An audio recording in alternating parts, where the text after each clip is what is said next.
Everyone, this is Dennis, and I'd like to introduce you to my partner in charge of cartoon quality control, Barin, my grandson. Barin, tell the folks about our new 2-terabyte cartoon collection. The cartoons in our collection are funny, and some I had not seen before. For all you kids, old and young, we have cartoons about God. I really like them, and I think you will too. Me and my Grandpa Dennis, really like Super Chicken, Looney Tunes, Dr. Seuss, Tudor Turtle, and a whole lot more. There you go, folks. The greatest collection of cartoons ever. 2 terabytes of every cartoon you can imagine. And I have my quality control person here with me, and we both think that this is a great collection. Yeah, it is a great collection. You need to buy it now because August the 1st is coming soon. Go to oldtimeradiodvd.com and buy today. Thank you. That's all, folks.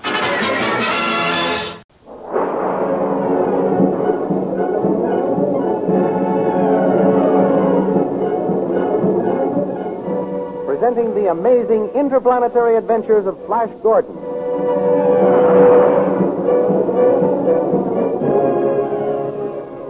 These thrilling adventures come to you as they are pictured each Sunday in the Comic Weekly, the world's greatest pictorial supplement of humor and adventure.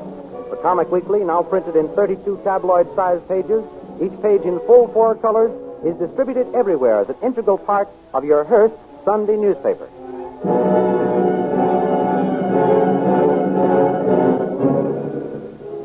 For the benefit of those who may not have heard the earlier episodes, let us explain that Flash Gordon, the internationally famous American athlete, and Dale Arden, his beautiful American sweetheart, and Dr. Zarkov, the well-known scientist, were thrown onto the new planet Mongo when their experimental rocket ship crashed.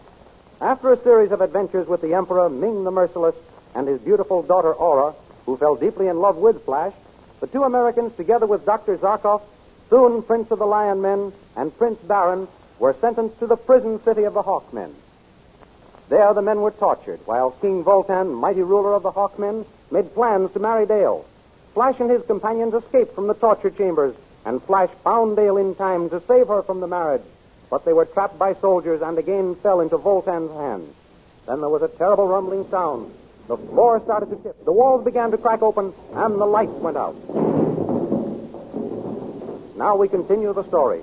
In the crumbling palace of Vultan, amid the shouts of the disorganized guards, Flash and Dale break away. But the mighty king flies into the air and, hurling himself on Flash, drags him to the floor and prepares to execute him by his own hand. Meanwhile, Dr. Zarkov and Prince Barin are rushing toward the throne room. My scheme worked, Barin.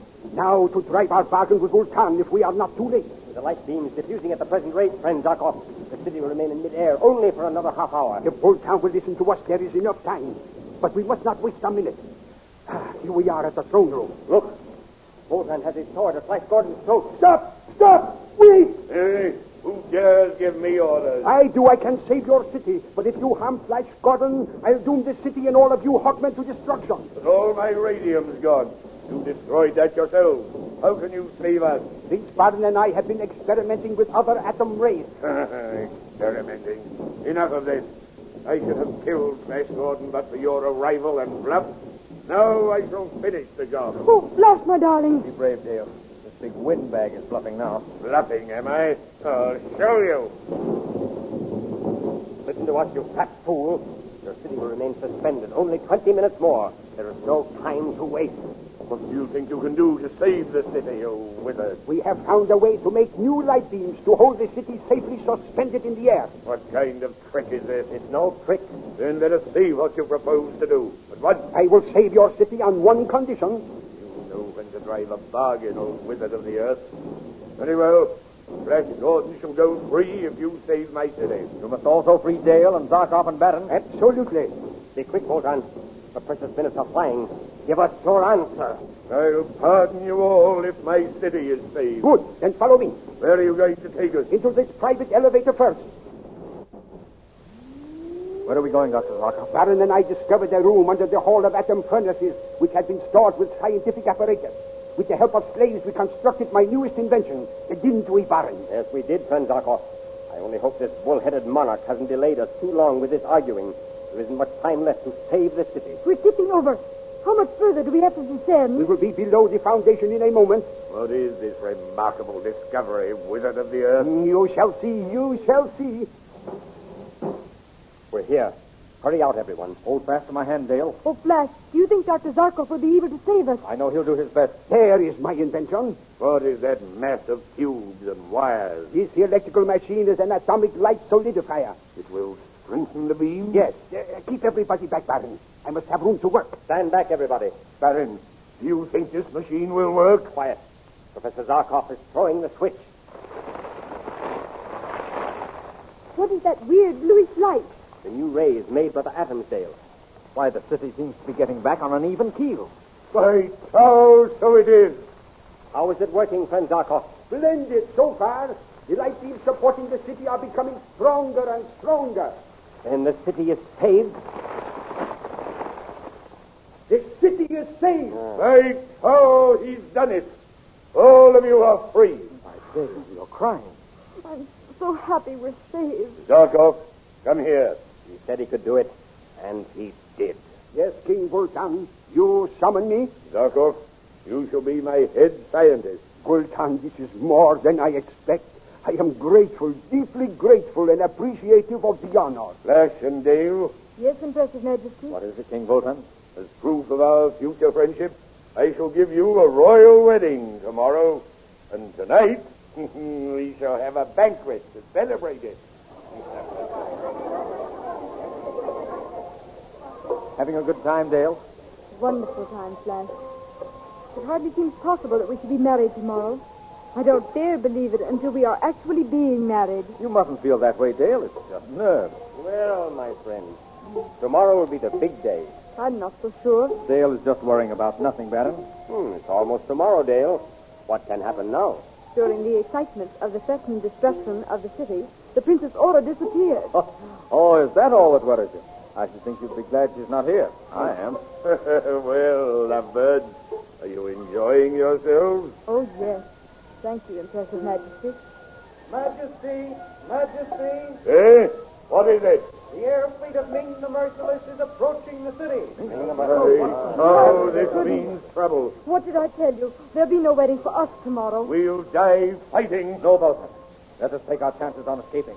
Give us a rocket ship. No use, lad. They were damaged when the city tilted. His Universal Majesty, Emperor of Mongo, Ming the Merciless. And Princess Aura, now there will be trouble. Steady, Dale, darling. There'll be a way out of this. Greeting and welcome, Emperor Ming.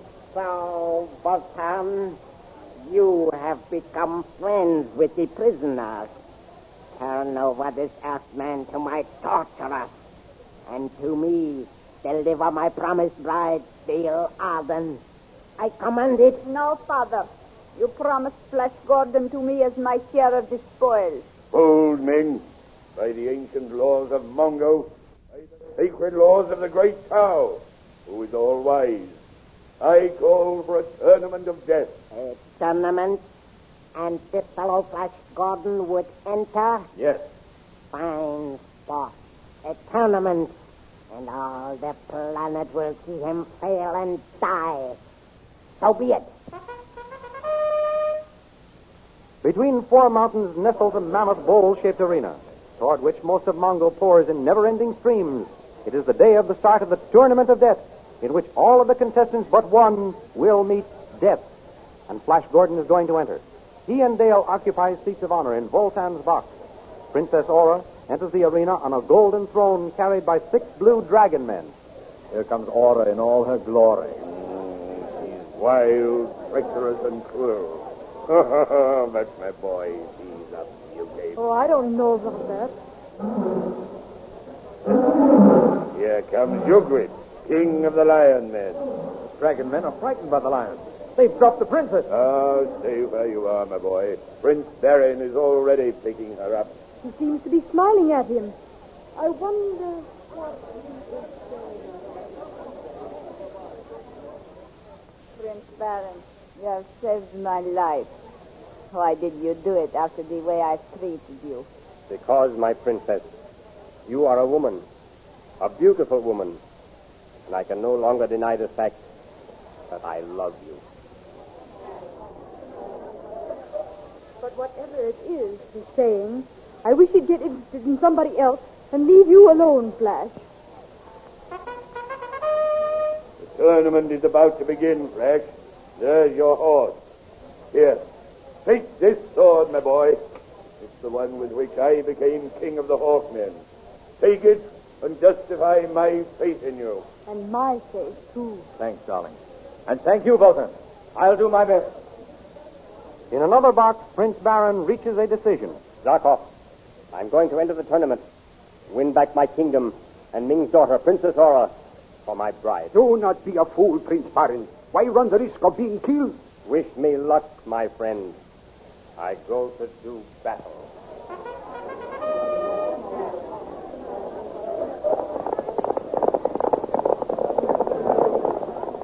It's a battle royal with every horseman for himself. As the fight rages around him, Flash is beset by two yellow guardsmen. He vanquishes one, and as he is attacked by the other, he falls from his horse. Before the yellow man can drive home a death thrust, a masked fighter saves Flash, and the first great test of the tournament of death ends. A banquet is held for the survivors. Are you sure you're all right, Flash? Why, of course, Dale. If it hadn't been for that masked fighter, you would be dead now. Oh, why did you enter this horrible tournament? To win freedom, a kingdom, and what's more important, you. My dear. Look, the masked fighter is with Princess Arora. Ah, the masked champion. Are you a criminal fearing arrest or a noble fearing recognition? Blue blood or red, my lady. It will flow in the arena just as freely. For your amusement.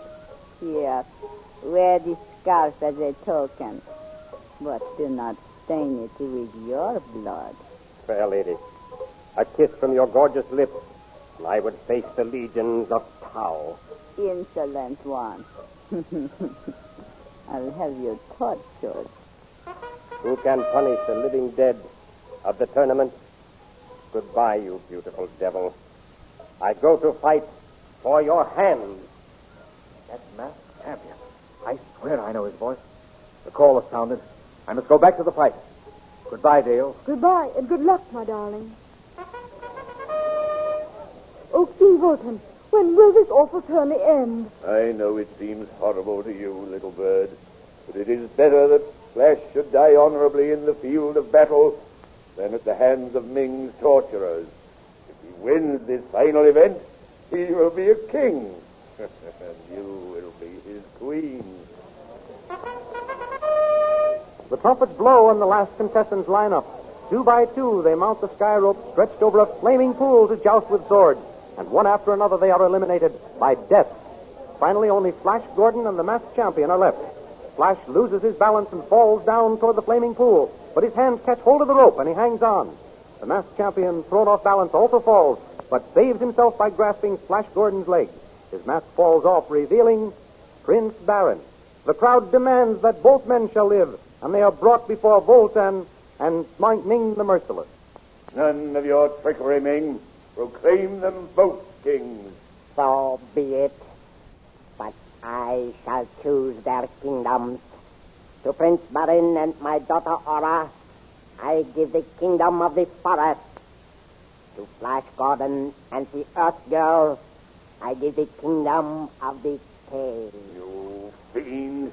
You know neither kingdom has been conquered. True, Vultan. But these are brave men. Let them try. They can hold their weddings in their own kingdoms if they live that long.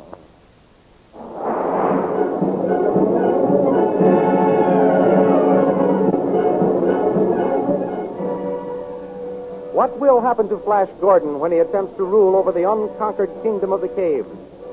You'll know next week at the same time when he'll be back with another chapter of the amazing interplanetary adventures of Flash Gordon. And by the way, what is your favorite picture feature? Bringing Up Father, Skippy, the Katzenjammer Kid, The Little King, Mickey Mouse? Or if you like thrills, then Ace Drummond or Jungle Jim, Radio Patrol or Red Barry. But no matter whatever your favorite, you'll find it next Sunday in the big 32-page comic weekly, along with Toots and Casper, Tilly the Toiler, Little Annie Rooney, Tim Tyler's Luck, and many others. For the big 32-page Comic Weekly brings you each Sunday the funniest merrymakers and the most daring adventurers in the world of pictures. Be sure to get your copy of the Comic Weekly next Sunday with your Hearst Sunday newspaper. And listen for the amazing interplanetary adventures of Flash Gordon next week on this station.